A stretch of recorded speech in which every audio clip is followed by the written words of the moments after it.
आप सभी को मेरा प्रणाम। गुरु ने न पकड़ी होती बाह, सखीरे में तो बह गई होती। साधना मार्ग में कामयाब होने के लिए जो सबसे बड़ी ब्लेसिंग की ज़रूरत होती है वो गुरु की होती है। विधि का महत्व तो अपनी जगह पर है, विधि ज़रूरी है, लेकिन एट द सेम टाइम गुरु की ब्लेसिंग बहुत ज़रूरी है।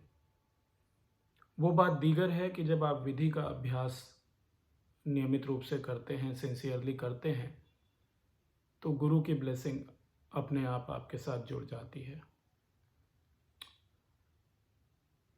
पिछले वीडियो में मैंने आपसे कहा था कि मैं अपनी साधनात्मक अनुभूतियां आपके साथ शेयर करूंगा, जो मेरी जर्नी रही पिछले कुछ सालों की या पिछले कई सालों की।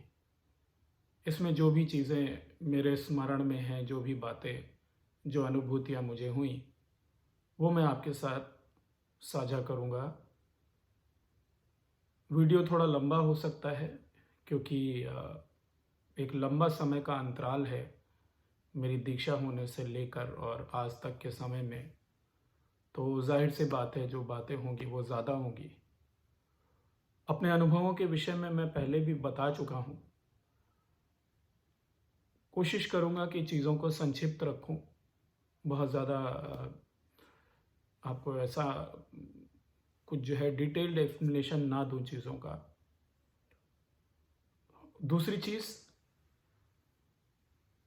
इन साधनात्मक अनुभवों को बताकर मैं सिर्फ इतना शेयर कर रहा हूँ आपके साथ, इतनी सी बात साझा कर रहा हूँ कि इस साधना में जो महातंत्र योग की साधना है, जिसके विषय में मैंने आपको बताया था कि ये सिद्धाश्रम से आई हुई साधना है और पूर्णानंद जी के द्वारा होती हुई, अन्य गुरुओं से होती हुई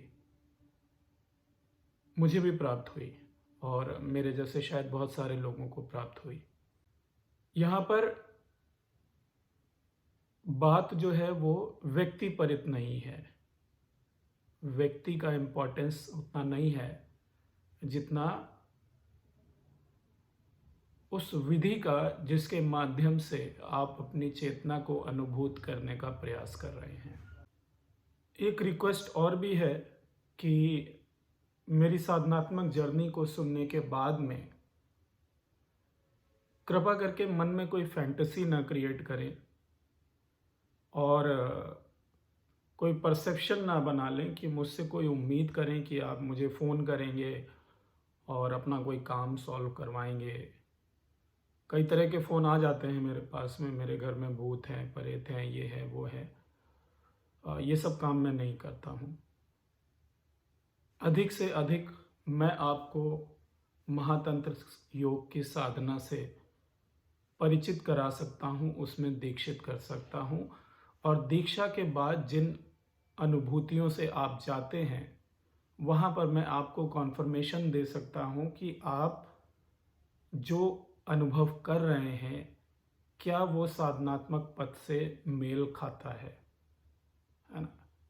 जब तक आप सही जा रहे हैं तब तक आपको मेरी तरफ से एफर्मेशन कॉन्फर्मेशन मिलता रहेगा। बाकी मुझसे उम्मीद ये ना करें कि मेरा धंधा नहीं चल रहा है, मेरे यहाँ ये प्रॉब्लम है, मेरे यहाँ वो प्रॉब्लम है।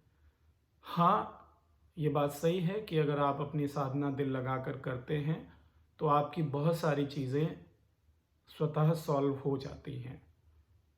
लेकिन जो ब्रह्म विद्या की साधना है वो साधना सिर्फ और सिर्फ खुद को जानने के लिए है।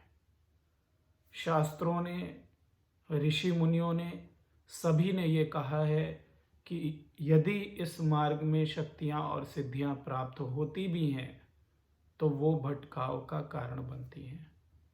वो एक नया कर्मा पैटर्न तैयार कर देंगी, क्योंकि जैसे ही आपके पास आपको शक्ति अनुभूत होगी आप उसको प्रयोग करने के लिए लालायित होंगे और जब आप प्रयोग करके उसका कोई भी ऐसा काम करेंगे जो कि नकारात्मक है सेंस में या इवन सकारात्मक है, तो वो आपके लिए कर्मा तैयार करेगा। हाँ, सकारात्मक करना बेहतर होता है नकारात्मक से। पूर्ण मुक्ति का द्वार नहीं बनेगा, लेकिन एटलीस्ट आपके लिए नकारात्मक कर्म नहीं तैयार करेगा, नकारात्मक रिजल्ट नहीं तैयार करेगा, अच्छा ये होगा। तो मैं आपका ज़्यादा समय ना लेते हुए अब जो भी है वो सीधे साधनात्मक अनुभवों के विषय पर आ जाता हूँ। तो मेरी यात्रा शुरू होती है 1995 के आसपास।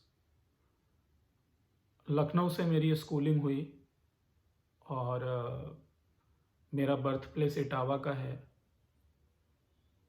रवि नाम है मेरा। मेरी जो स्कूलिंग हुई वो सेंट थॉमस से हुई। मौसी एयरपोर्ट के पास स्कूल है, आईसीएसई स्कूल है, वहाँ से मेरी स्कूलिंग हुई 10th तक। वहीं पर क्लास 7th में जब मैं था तो मेरा एक फ्रेंड बना संतोष। उसको किताबें पढ़ने का बहुत शौक़ था और उसी वक्त उसने मुझे एक किताब इंट्रोड्यूस की थी। ये 95 के आसपास की बात है, डॉक्टर नारायण दत्त श्रीमाली जी की प्रैक्टिकल हिप्नोटिज्म। और वही वो पहली किताब थी जिससे मेरा आध्यात्म में इंटरेस्ट जागृत हुआ। उसको देख के मैंने कुछ प्रैक्टिसेस शुरू की जो उसमें क्रियाएं दी हुई थी और कुछ छोटी मोटी अनुभूतियां भी हुई उससे। लेकिन वहाँ से धीरे धीरे साधनात्मक मैच्योरिटी बढ़ने लग गई, एक प्यास जागने लग गई। समय बीता,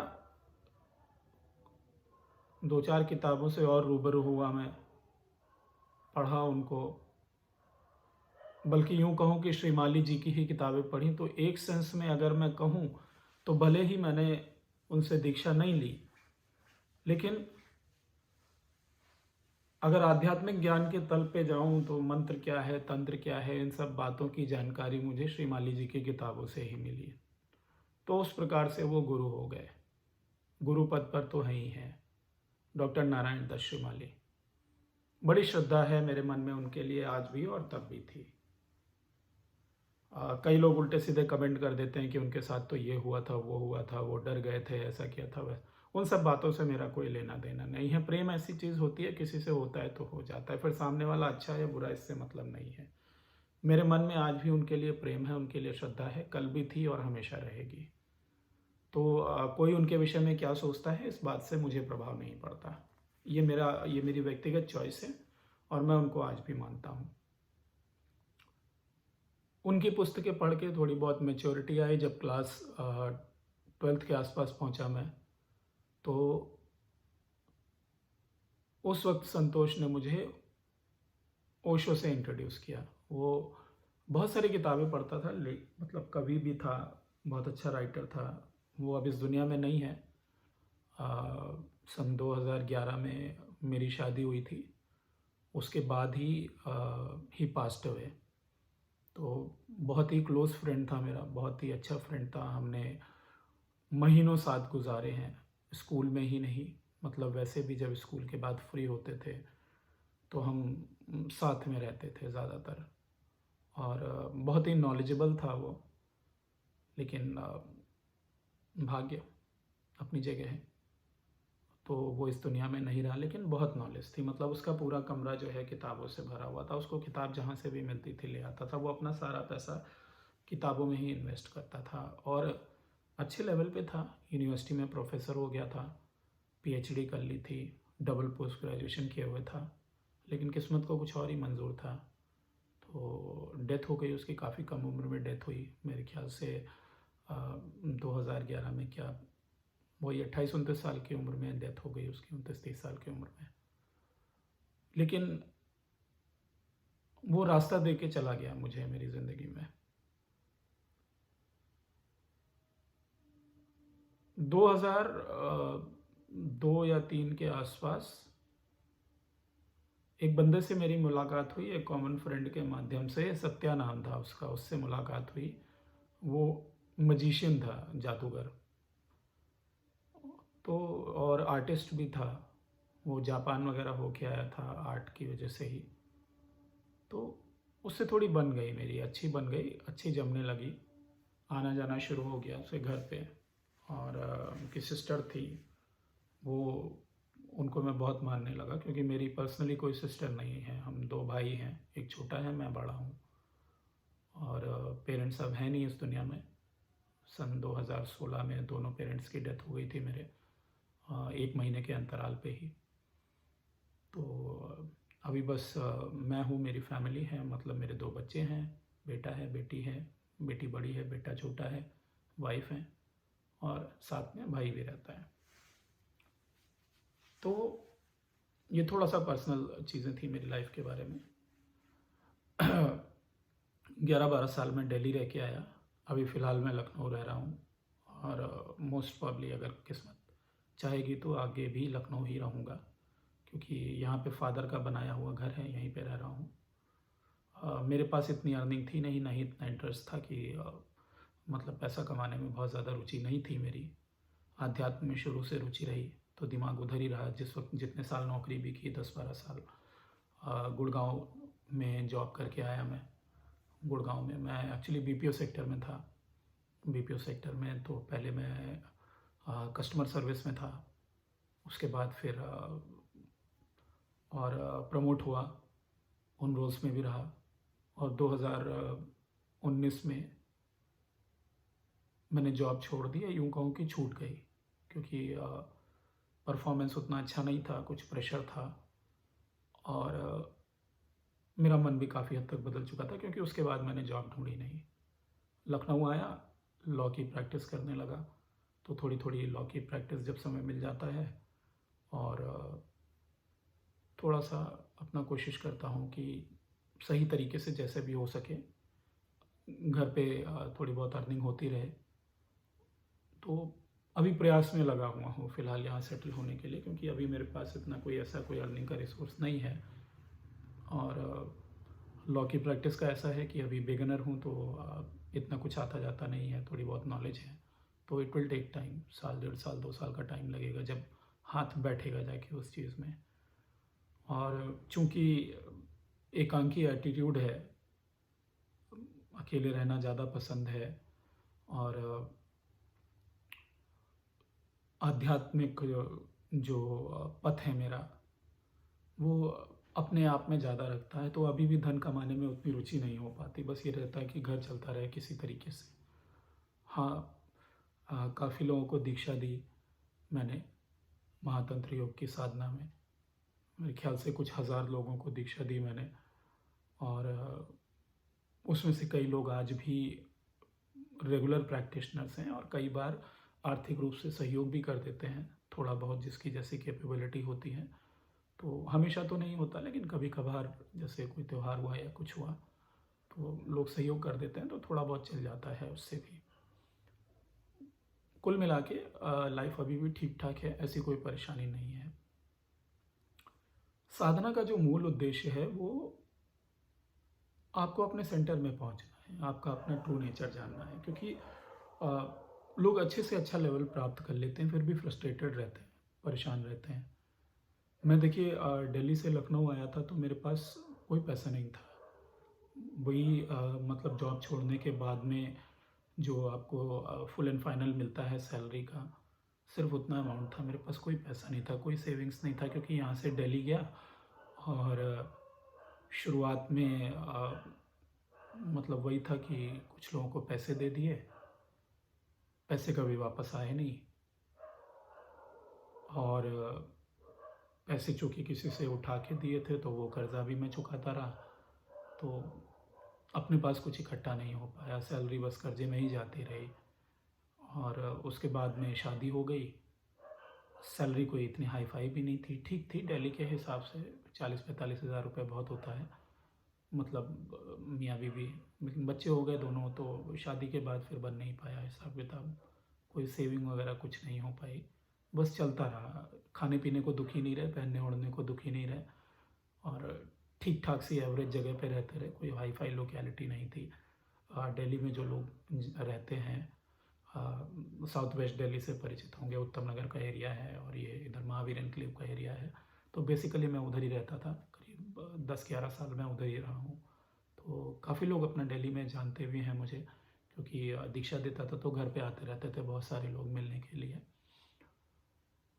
ये कुछ पर्सनल चीज़ें थी, मैं अपने विषय में आपको बता रहा हूँ। अमूमन जो लोग जानते हैं वो परिचित हैं, लेकिन इस वीडियो के बाद में एक्सपीरियंस से संबंधित कोई भी वीडियो नहीं बनाऊँगा। तो मुझे लगता है कि मैं अपनी पर्सनल बातें भी आपके साथ शेयर कर सकता हूँ, है ना?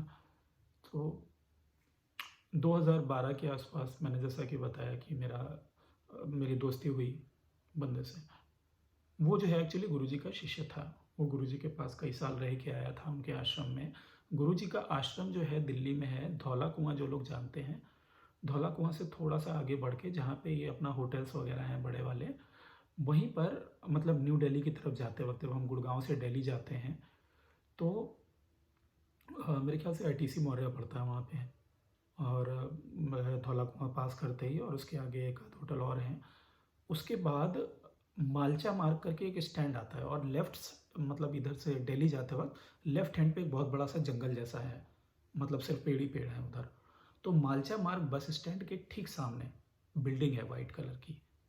ये गुरुजी का इंस्टीट्यूट हुआ करता था भारत साधु समाज के नाम से और एक्चुअल नाम था इसका institute of psychic and spiritual research. ये इंस्टीट्यूट जो है ऐसा कहते हैं, मेरे पास इस बात की कोई पुख्ता जानकारी नहीं है और ना ही इस पे मैं कोई दावा करता हूँ कि हालाँकि पंडित जवाहरलाल नेहरू कभी विज़िबल रूप से ध्यान और इन सब में नहीं रहे, लेकिन उनकी सहमति से गुलज़ारी लाल नंदा ने ये जगह इनको दी थी, इंस्टीट्यूट जो है। तो वो दी थी एक्चुअली शायद जनार्दन जी को, जो गुरुजी के गुरु थे जनार्दन परमहंस जी को। अब चूँकि बाद में जनार्दन जी का पूरा काम इधर गुरुजी सँभालने लग गए, यानी कि उनके लिए चीज़ों को एक्सप्लेन करना, क्योंकि जनार्दन जी मेरे ख़्याल से बंगाली थे और मुझे नहीं पता कि इंग्लिश कैसा था उनका, कम्युनिकेशन कैसा नहीं था, लेकिन गुरुजी काफ़ी कुछ उनके लिए एक्सप्लेन करते थे। बाहर से कोई इंटरव्यू वगैरह लेने आता था तो गुरुजी एक्सप्लेन करते थे उनके लिए और गुरुजी यंग थे उस टाइम पे। तो गुरुजी उनके लिए मतलब जो है ऑलमोस्ट काफ़ी काम करते थे। जहाँ थोड़ी बहुत मेरी जानकारी है, क्योंकि मैं तो मौजूद नहीं था और ना ही ऐसे किसी व्यक्ति से मुलाकात हुई जिसने पूरी बात बताई हो। तो थोड़ा बहुत जो जानकारी मिली मुझे वहाँ के कुछ सोर्सेज़ से, वही मैं आपके साथ शेयर कर रहा हूँ। तो वहाँ पर गुरुजी का आश्रम है, हुआ करता था। अभी उनके बच्चे वहाँ पर रहते हैं, बेटा शायद सीए है बड़ा वाला और एक बेटा सफदरजंग में डॉक्टर है, एमबीबीएस एमडी है वो, चाइल्ड स्पेशलिस्ट है और एक बेटी उनकी यूएस में है, वो टीचर हैं और एक बेटी शायद हाउसवाइफ है जो कि गुड़गाँव में रहती हैं। इससे ज़्यादा मुझे उनकी जानकारी नहीं है। बेटा नेहरू प्लेस के आसपास किसी फर्म में सीए है बड़ा वाला और अभी उनका जो ट्रेडिशन है फैमिली में कोई नहीं कंटिन्यू कर रहा है। माताजी हैं अभी, लेकिन मैं कई साल से मिला नहीं। मेरे ख्याल से गुरुजी ने जब शरीर छोड़ा था सन 2005 में, उसके बाद से माताजी को नहीं देखा मैंने। मैं आश्रम नहीं गया एक्चुअली तब से। दिल्ली कई बार, मतलब दिल्ली रहा 10, 11, 12 साल, वहाँ से निकलना कई बार हुआ, लेकिन आश्रम जाना नहीं हुआ। तो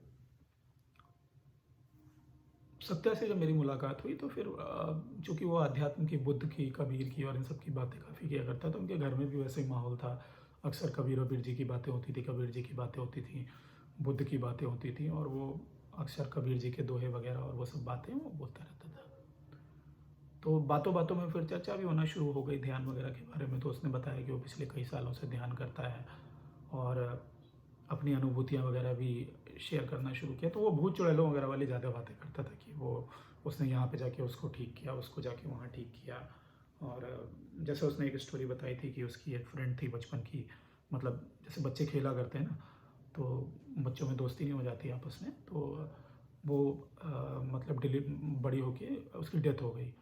तो वो मतलब जो है, जैसे अपने यहाँ कहते हैं कि कोई पोजेस हो गया, किसी के ऊपर भूत आ गया, कुछ आ गया, तो वो उसके ऊपर आ गई। तो उसने बोला कि सत्या तूने पहचाना नहीं मुझे, मैं ये हूँ। और क्या था कि मैं बहुत आश्चर्यचकित रह गया जब उसने ऐसे बोला। तो उसको मैंने ठीक किया। इस तरह के वो बहुत सारे एग्ज़ाम्पल्स बताया करता था कि उसके कमरे में आके कोई बैठ गया और वो ऐसा हुआ, वैसा हुआ, ऐसे बहुत सारी चीज़ें बताया करता था। तो वहाँ तक तो ठीक था, लेकिन चूँकि मेरी भी रुचि थी ध्यान में, मेरी ध्यान में रुचि थी, लेकिन तंत्र के नाम से डर लगता था। जैसे वो तंत्र-वंत्र की बातें करता था तो मैं मतलब थोड़ा-सा वहाँ पे संकुचित रहता था। तो एक बार शायद बात-बात में ऐसे ही बात चल रही थी कि ये मारण मंत्र क्या होता है? तो उसने मुझे बताया कि भैंसे की खाल पे बैठ के रात में 12 बजे वो किया जाता है। तो मेरी तो सुन के हवा टाइट हो गई। और मतलब कुछ बताया कि हिरन की खाल पे बैठ के करते हैं, शायद वो वशीकरण मंत्र के लिए बताया था, और भी इस तरह की कुछ चीज़ें बताई। तो मुझे मतलब वो बड़ा अजीब लगा। उसके बाद मैंने काफ़ी टाइम तक उसके पास जाना छोड़ दिया। वो सब जब बातें हुई तो मतलब एक्चुअली अंदर एक क्वेश्चन था कहीं कि क्या अध्यात्म के चलने के लिए मतलब अपने आप से ये सेल्फ क्वेश्चन था, जो कि एक सटल लेवल पे था। वो मैं कभी बात नहीं की कभी, लेकिन एक सटल लेवल पे था कि क्या ये सब चीज़ें करने के लिए मैं तैयार हूँ आध्यात्म के मार्ग पे चलने के लिए।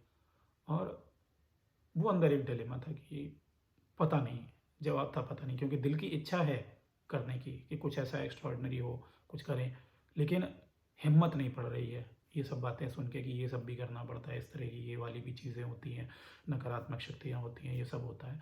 तो सुन के डर लगता था, लेकिन फिर हिम्मत करके जाना शुरू किया। मैंने कहा देखा जाएगा, अगर ये करना पड़ेगा तो ये भी कर लेंगे, कोशिश करेंगे।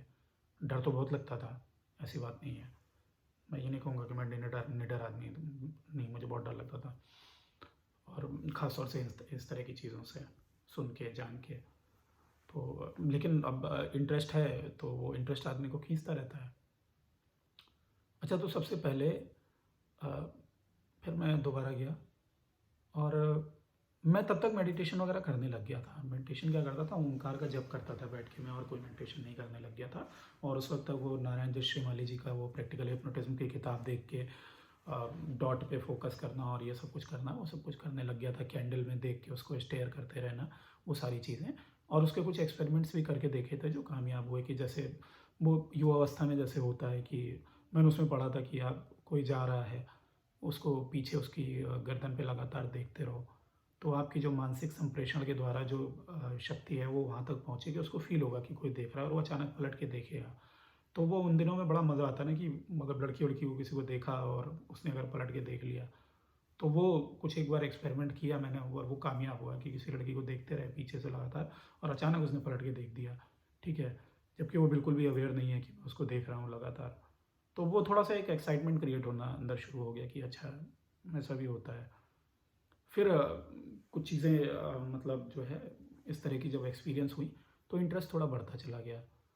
तो सत्या से एक बार बात हुई, और हाँ, मुझे एक चीज़ और है कि तब तक विजन्स वगैरह दिखने लग गए थे। जैसे मैं आँख बंद करके बैठता था, तो लिटरली जैसे मूवीज़ दिखाई पड़ती हैं, पिक्चर्स दिखाई पड़ती हैं, आदमी को सपने में चीज़ें दिखाई पड़ती हैं, बिल्कुल उसी तरीके से मुझे विजन्स दिखाई पड़ने लग गए थे।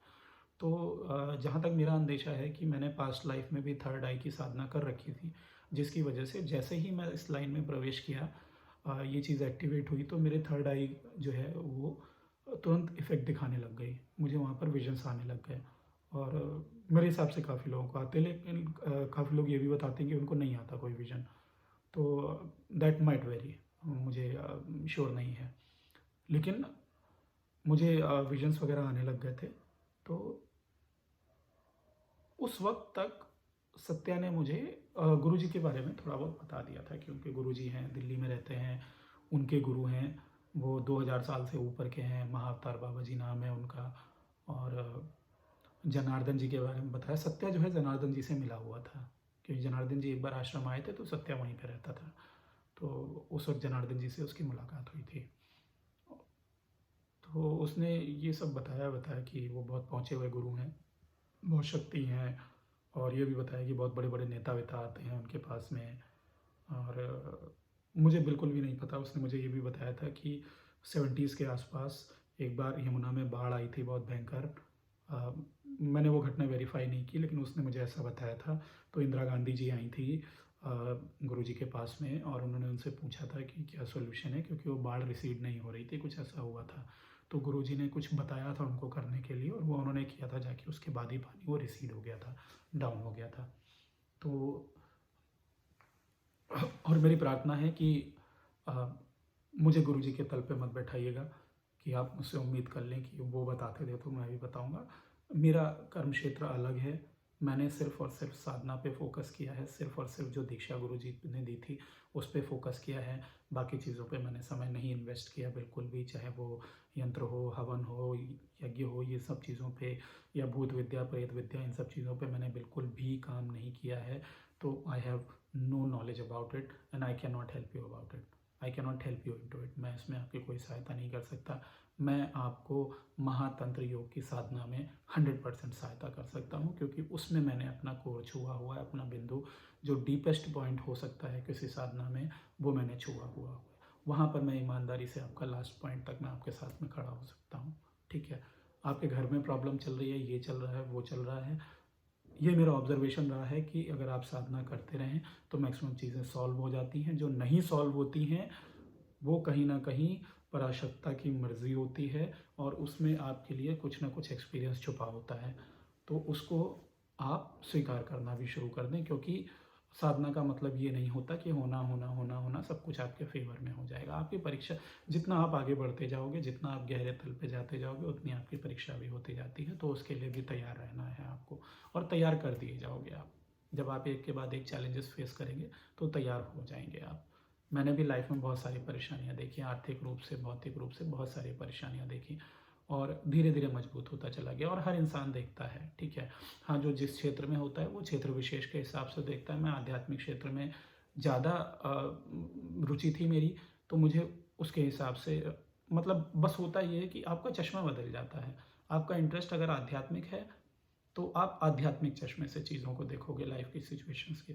आपका इंटरेस्ट अगर फिलोसफिकल है तो आप फिलोसफिकल चश्मे से देखोगे।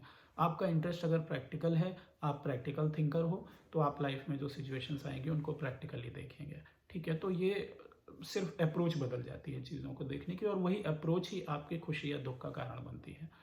जिसने अपने कोर बिंदु को छू लिया है, अपने सेंटर को छू लिया है साधना के माध्यम से, वो सहज होकर उन चीज़ों को देख सकता है जब वो परिस्थितियाँ आती हैं। लेकिन इसका मतलब ये नहीं है कि एक प्रैक्टिकल आदमी नहीं देख सकता। बहुत से प्रैक्टिकल लोग ऐसे मिल जाएंगे जो कठिन से कठिन सिचुएशन में भी नहीं हिलते, स्थिर रहते हैं। ठीक है।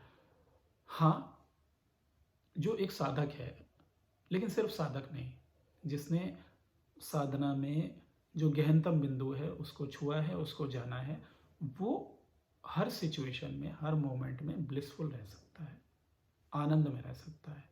एक अजीब सी खुशी आपके भीतर बनी रहेगी, एक आनंद बना रहेगा। और वो खुशी ये वाली खुशी नहीं, दुनिया में जो चीज़ें पाके मिलती है वो खुशी नहीं, वो एक आनंद आपके अंदर से बहता रहता है। आप आनंदित महसूस करोगे। परिस्थितियाँ आ रही हैं, ठीक है, आ, आप उसके वॉचर होगे, ऑब्जर्वर होगे, बट वो आपको डिस्टर्ब नहीं करेंगी। ठीक है। और दूसरा, आप लाइफ के प्रति होपफुल रहेंगे। हमेशा लाइफ में आप होपफुल बने रहेंगे। आपके पास कोई प्रैक्टिकल सहारा नहीं होगा, फिर भी आपको भरोसा बना रहेगा कि हाँ, कहीं ना कहीं से इंतज़ाम हो जाएगा, कहीं ना कहीं से मेरे लाइफ की जो सिचुएशंस हैं वो रिजॉल्व हो जाएंगी, और हो जाती हैं, ज़्यादातर हो जाती हैं। ठीक है। कुछ एक कर्म भोग का हिस्सा है, वो काटना पड़ता है और ज़रूरी है, उससे आपकी मैच्योरिटी बढ़ती है। तो मैं आपको बता रहा था बात सत्या की। सत्या ने मुझे गुरुजी के बारे में बताया। फिर एक दिन मैं मतलब बता चुका था तब तक, जैसा कि मैंने आपको बताया कॉन्वर्सेशन की ड्यूरेशन में। तो मैं एक दिन बैठा हुआ था उसके रूम में, बातचीत हो रही थी, तो मैंने उसको बताया कि मुझे जो है ना विजन्स दिखाई देते हैं जब मैं साधना करने के लिए बैठता हूँ, या मतलब ध्यान करने के लिए बैठता हूँ।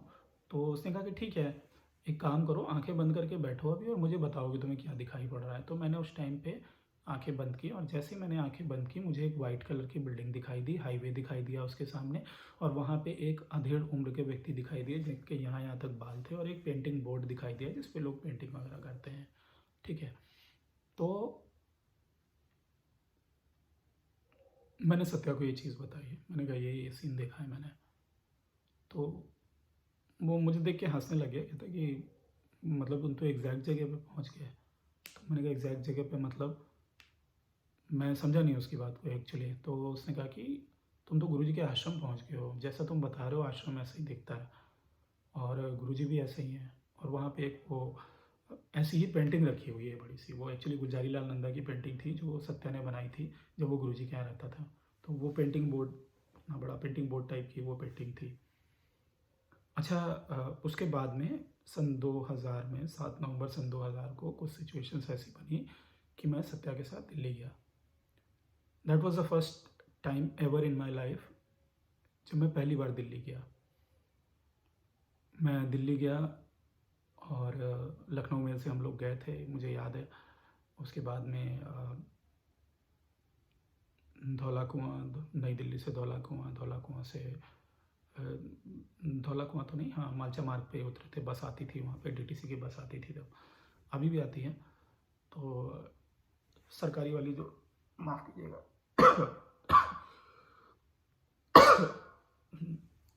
तो बस से हम लोग गए, उतरे गुरुजी के आश्रम में, और गुरुजी के आश्रम में जाने के बाद में गुरुजी से मुलाकात हुई। बड़ा अच्छा लगा पहली बार में मिलके, मुझे तो पहली बार मिलके ही उनसे ऐसा लगा जैसे एकदम फ्रेश हो गया। और बहुत अच्छे थे दिखने में, मतलब फिज़िकली बहुत सुंदर थे, बुढ़ापे में भी बहुत अच्छे लगते थे देखने में। मतलब यहाँ यहाँ तक बाल थे पूरा, और बाल कम हो गए थे, झड़ गए थे बुढ़ापे की वजह से, लेकिन सफ़ेद कुर्ता धोती पहने हुए थे, लेटे हुए थे बेड पे। और ठंड का टाइम था, मैं गया था 7 नवंबर को, तो दिल्ली में उस वक्त काफ़ी ठंड पड़ने लगी थी, कोहरा वोहरा पड़ रहा था, बहुत भयंकर कोहरा था, सामने जंगल है तो वहाँ पे और ज़्यादा ठंड होती है। तो मुझे याद है गुरुजी यहाँ तक वो ब्लैंकेट ओढ़ के बैठे हुए थे, कहते भैया यहाँ पे ठंड बहुत होती है, और वो बैठे हुए थे। तो पहली बार उनके पैरों पे, मतलब मैं जब गया था तो नमस्ते किया, लौटते में आधे घंटे के आसपास बातचीत हुई, सत्या ने बात की, मैंने तो ज़्यादा बात नहीं की, और आते वक्त उनके पैरों पे सर रखा, बड़ा अच्छा लगा। उसके बाद मैं दोबारा जब भी गया तो सत्या के साथ नहीं गया, मैं अकेला ही गया, मतलब अकेला गया या फ्रेंड के साथ गया, लेकिन ज़्यादा बार जा नहीं पाया। उसके बाद 2 बार मुलाकात हुई गुरुजी से, मतलब टोटल 3 मुलाकात हुई, और चौथी मुलाकात में गुरुजी ने शरीर छोड़ दिया सन 2005 में। 2002 में दीक्षा हुई थी मेरी, तो वहाँ से लौट आया। उस वक्त मेरे मन में ये नहीं आया कि मैं दीक्षा ले लूँ, मतलब मन में तो था कि दीक्षा मिल जाती तो अच्छा रहता, सत्या ने ले रखी है, लेकिन मेरी हिम्मत नहीं पड़ी कहने की उनसे कि मुझे दीक्षा दे दीजिए। और शायद मैंने बोला भी था कि मैं दीक्षा लेना चाहता हूँ, लेकिन गुरुजी ने कोई जवाब नहीं दिया था, तो फिर उसके बाद दोबारा कहने की हिम्मत नहीं पड़ी। मैं वहाँ से लौट आया दिल्ली से। फिर 2 साल जो है मेरे दिमाग में लगातार बस यही बना रहा कि दीक्षा मिल जाए गुरुजी से किसी तरीके से, दीक्षा मिल जाए, दीक्षा मिल जाए, दीक्षा मिल जाए। 2 साल बीत गए, नहीं जा पाया। फिर पैसे वैसे इकट्ठा करके, थोड़ा बहुत करके, स्टूडेंट ही था तब, कमाई वमाई थी नहीं, तो और घर वालों को इस सब चीज़ के बारे में कोई जानकारी नहीं थी, ना ही घर वालों का इतना इन्वॉल्वमेंट था। नॉर्मल पूजा पाठ करने वाले लोग जो अमूमन घरों में होता है, वही वही था हिसाब किताब। तो और ना ही मेरे परिवार में किसी ने गुरु से पहले कभी कोई दीक्षा ली हुई थी, किसी ने भी। मैं 2 साल बाद, मेरा फ्रेंड था, फ्रेंड है बल्कि, सत्येंद्र नाम है उनका, का बीच में मैंने एक वीडियो भी डाला था अपने साथ में, तो सत्येंद्र के साथ में गया दिल्ली, और तब मेरी दीक्षा हुई 10 नवंबर सन 2002 को सुबह 10 बजे, 10 जनवरी को। और उसके बाद मैं वहाँ से लौटा हूँ, और मैंने मतलब जम के साधना करना शुरू कर दी। जाप था साधना में, जो लोग दीक्षा ले चुके हैं वो जानते हैं। तो मतलब इस लेवल पे कर दी मैंने कि 10 से 12 घंटे जाप करना, 8 से 10 घंटे जाप करना बहुत नॉर्मल था मेरे लिए। और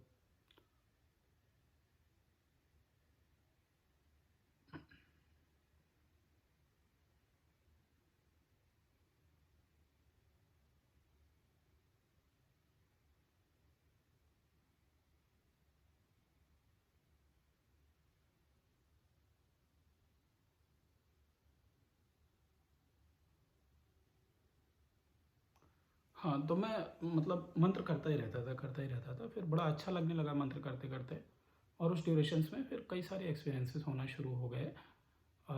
उनमें मेरा कोई योगदान नहीं था, बस वो हुए, साधना कर रहा था, ऑब्वियसली मेरे हिसाब से साधना की वजह से ही हुए। तो कई सारे एक्सपीरियंसेस थे, मैंने पहले भी बताए हुए हैं। एक आध मेजर एक्सपीरियंसेस जो मुझे ध्यान है, जैसे कि लखनऊ में कुड़िया घाट पड़ता है, गोमती नदी के किनारे।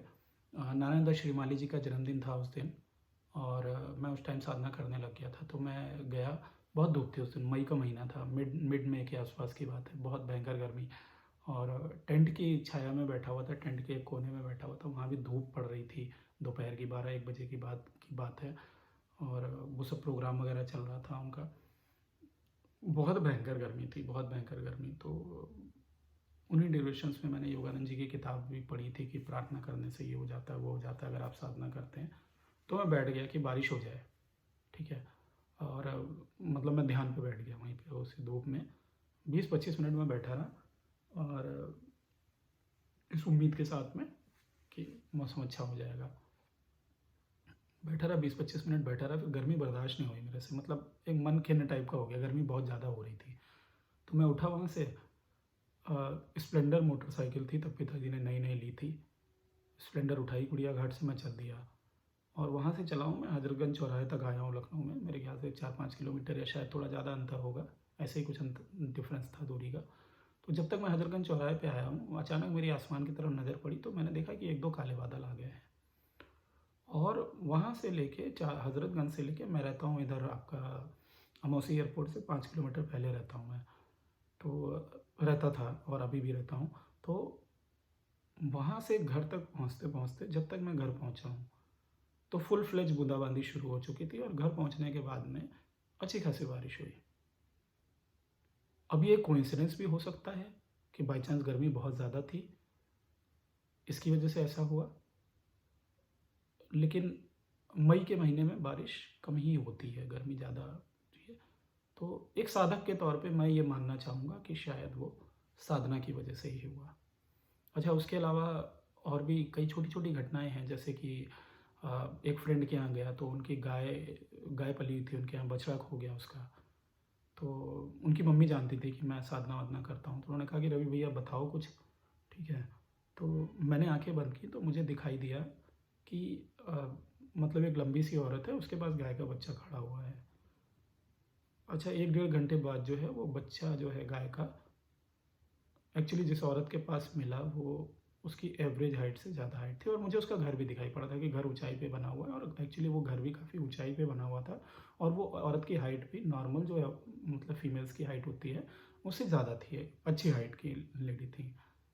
तो उनकी मम्मी कहने लगी कि रवि भैया साधना तुम अच्छी कर रहे हो, इसका मतलब। तो थोड़ा सा ईगो भी बूस्ट होता है उस टाइम पे, जब कोई कह देता है और कोई काम हो जाता है, तो ईगो भी बूस्ट होता है। लेकिन ये सारी मैच्योरिटी होती है जो धीरे धीरे डेवलप होती जाती है जैसे जैसे आप साधना करते हैं, क्योंकि शुरू में ईगो बड़ा हावी रहता है। मतलब वो जब साधना के रिजल्ट्स मिलते हैं, तो और कहीं किसी ने तारीफ भी कर दी है, तो ऐसा लगता है कि सब कुछ हम ही को आता है, ठीक है। ये चीज़ें भी काफ़ी हावी होती हैं।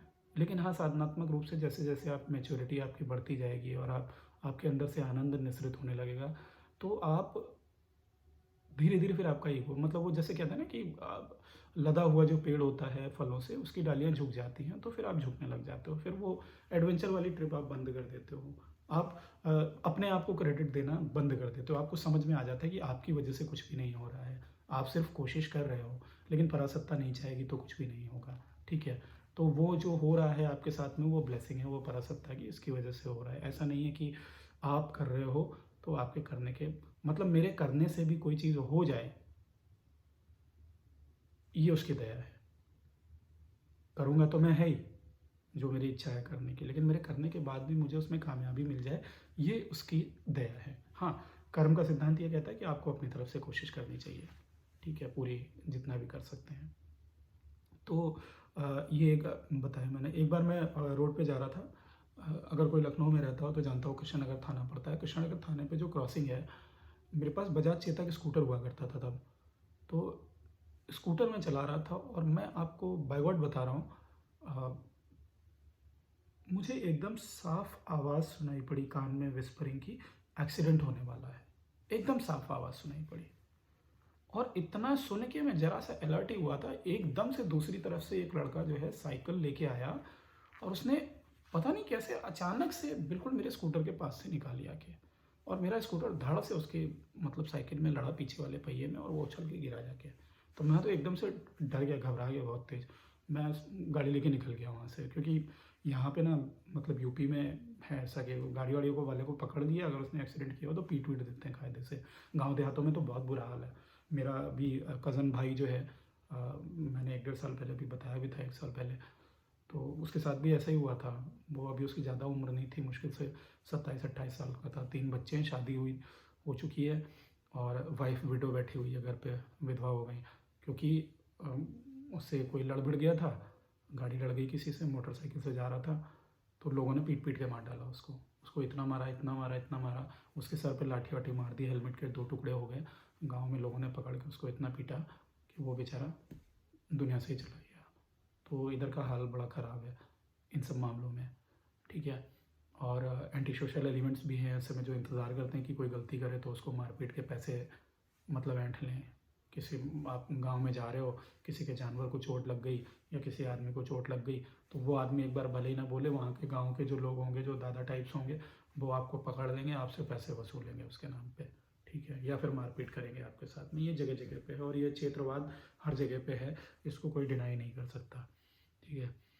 तो मैं वहाँ से भाग गया, लेकिन फिर मतलब मैं भाग के गया, मतलब स्कूटर लेके वहाँ से मैं चला गया और दूसरी गली से शॉर्टकट लेके मैं घर आ गया।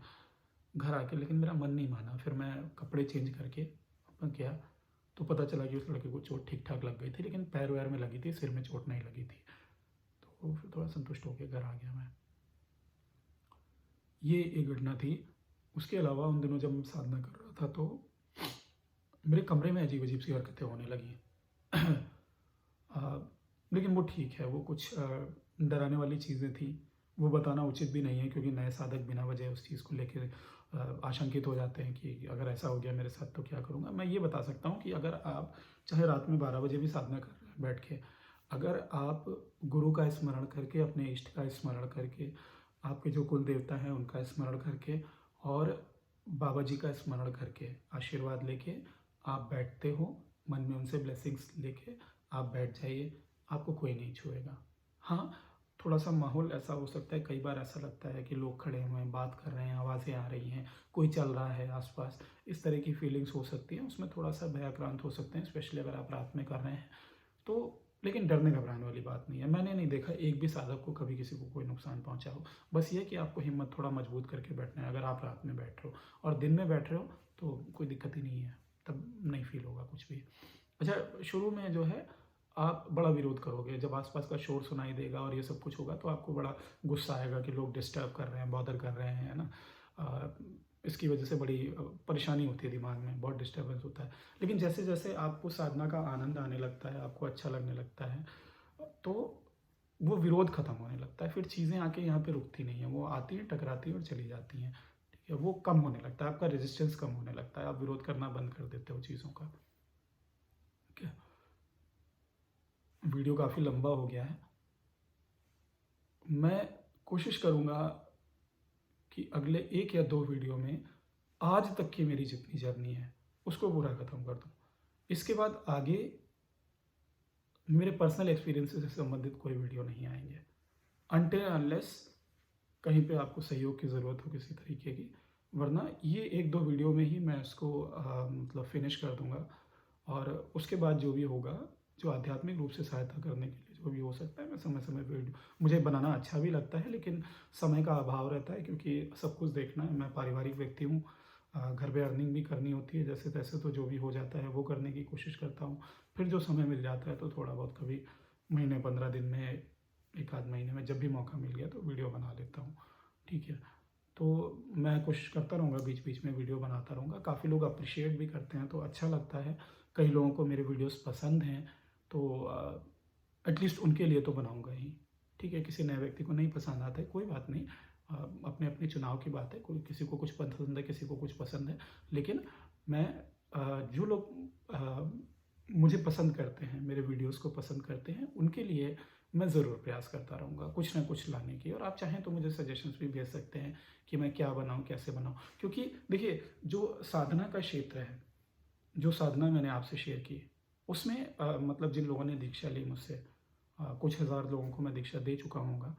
तो उसमें ऐसा बताने के लिए कुछ है नहीं, क्योंकि जो सबसे बड़ी चीज़ है, जो टेक्निक है, वो तो मैंने आपके साथ शेयर कर दी, ठीक है? और उससे जुड़े एक्सपीरियंसेस भी मैं पास्ट में काफ़ी हद तक आपसे शेयर कर चुका हूँ कि अगर आप इस ट्रैक पे चल रहे हो तो आप समझ सकते हो कि आप ठीक जा रहे हो, ठीक है? और धीरे-धीरे फिर एक अंडरस्टैंडिंग खुद की भी आ जाती है, जहाँ पे आपको पता चलने लगता है। देखिए, अगर कोई अच्छी चीज़ हो रही है आपके साथ में, तो आपको पता चलेगा ना कि अच्छी चीज़ है। अगर मिठाई आप खा रहे हो तो मीठी है, तो आपको पता चलेगा मीठी है।